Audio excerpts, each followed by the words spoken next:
कि हर घर पे अपना झंडा लगवा दिया जाए, हर घर पे अपना झंडा, हर घर पे अब तिरंगा लगवा दिया जाए, हर घर पे अब तिरंगा, हर घर पे अब तिरंगा और लगवा दिया जाए, आतंकवादियन का भगवा दिया जाए, आतंकवादियन का, आतंकवादियन का और भगवा दिया जाए, हर घर पे अब तिरंगा लगवा दिया जाए, हर घर पे अब तिरंगा। और यह है कि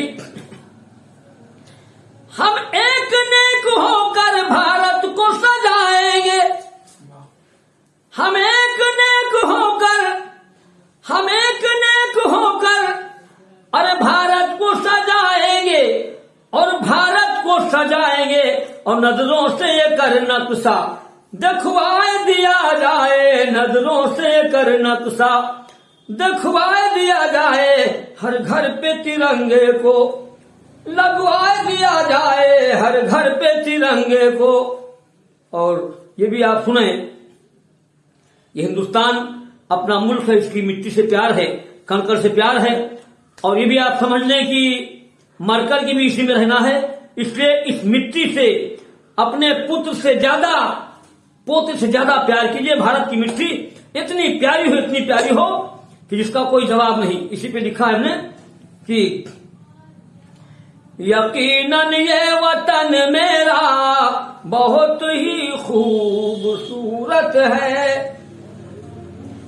यकीनन ये वतन मेरा बहुत ही खूबसूरत है, लगा कर देखिए फेरा बहुत ही खूबसूरत है। यही काशी बनारस देवा अजमेर और अयोध्या है, यही काशी बनारस देवा अजमेर और अयोध्या है, यही काशी बनारस देवा अजमेर और अयोध्या है। महापुरुषों का ये डेरा बहुत ही खूबसूरत है, महापुरुषों का ये डेरा बहुत ही खूबसूरत है। जय